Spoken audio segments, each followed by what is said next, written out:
ছুটির দিন মানে আমাদের শহরবাসীর কাছে ঈদের দিনের সমান। ছুটির দিন মানে অনেক বেশি ঘোরাঘুরি এবং অনেক বেশি খাওয়া দাওয়া। আজকে ছুটির দিনটা উদযাপন করতে আমার বাচ্চাদের নিয়ে চলে আসলাম বাংলাদেশ সেনাবাহিনী পার্কে, জলশিরি সেন্ট্রাল পার্ক। এই পার্কের সঙ্গে হয়তো অনেকেই পরিচিত, আবার হয়তো অনেকে নামই শোনেননি কখনো। তো আজকে সারাদিন জুড়ে আমরা থাকবো এই পার্কে এবং কোথায় কি আছে এবং আমাদের কাটানো কিছু সুন্দর সুন্দর মুহূর্ত আপনাদের সঙ্গে তুলে ধরার চেষ্টা করব। তো সকালের নাস্তা সেরে বাচ্চাদের রেডি করে আমরা জলশিরি পার্কের উদ্দেশ্যে রওনা দিলাম। আর আমরা যেহেতু আশেপাশেই থাকি, আমাদের যেতে একদম বেশি সময় লাগেনি, যেই কারণে আমরা খুব তাড়াতাড়ি কিন্তু পার্কের কাছে একদম পৌঁছে গিয়েছি। তারপর গাড়িটা পার্কিং করে এখন হচ্ছে আমরা টিকিট কাটার উদ্দেশ্যে রওনা দিলাম। এই তো টিকিট কাটা হচ্ছে। এখানে টিকিটের মূল্য কিন্তু তুলনামূলকভাবে অনেক বেশি আছে। তো টিকিট কেটে এখন হচ্ছে আমরা ভিতরে প্রবেশ করলাম। এই যে দেখুন, ভিতরটা কিন্তু প্রথমেই এরকম, মাশাআল্লাহ অনেক সুন্দর। এখানে যদি আপনারা নিরিবিলি একটু সময় কাটাতে চান তাহলে তার জন্য খুবই পারফেক্ট, এবং বাচ্চাদের নিয়ে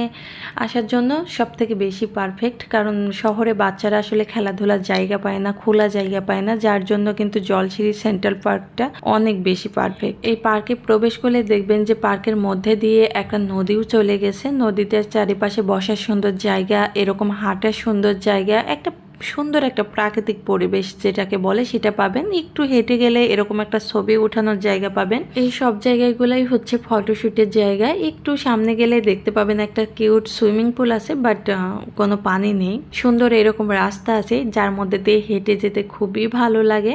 এবং সব থেকে মূল আকর্ষণ এই পার্কে যেটা, সেটা হচ্ছে বাচ্চাদের খেলার জায়গা। এখানে বিভিন্ন ধরনের স্লিপার, বাচ্চাদের বিভিন্ন ধরনের খেলার জিনিসপত্র আছে, যার কারণেই আসলে এই পার্কে আসা হয়।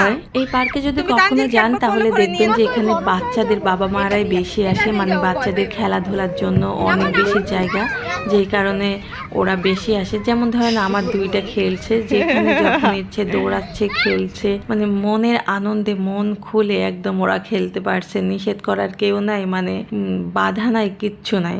খেলাধুলা জায়গা থেকে একটু সামনে গেলে দারুণ একটা ওয়াটারফল দেখতে পাবেন এবং প্রচুর রঙিন মাছ আছে এখানে, এবং অনেক সুন্দর জায়গা এটা ফটোশুটের জন্য।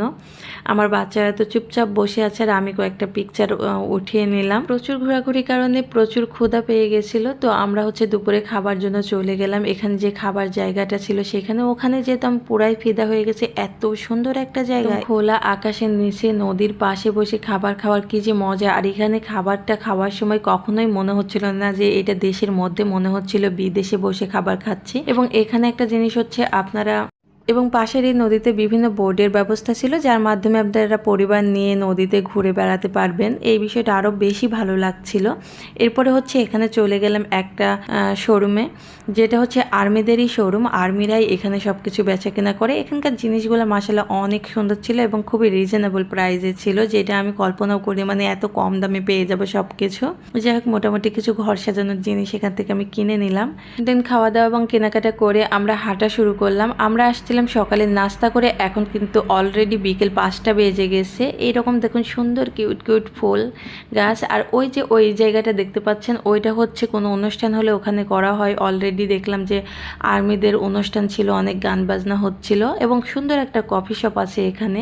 আমরা হচ্ছে কফি খাচ্ছিলাম। এখন হচ্ছে বিকেল হয়ে গেছে, সন্ধ্যা সন্ধ্যা প্রায়, হয়তো আপনারা বুঝতে পারছেন কিনা জানি না। ঘোরাঘুরি করে বাচ্চাদের খেলাধুলা করে এই পার্ক থেকে বের হতে আমাদের 7:30টার মতো বেজে গিয়েছিল সন্ধ্যা। তারপরে রাস্তায় বলছে আমার মেয়ের নাকি খুব কেক খেতে ইচ্ছে করছে। তারপর আবার কেকের শোরুমে গেলাম এবং ওদের পছন্দ মতো সবকিছু খাইয়ে দাইয়ে তারপরে বাসায় চলে আসলাম। আজকে ব্লগটা এখানেই শেষ করছি। সবাই অনেক বেশি ভালো থাকবেন। আল্লাহ হাফেজ।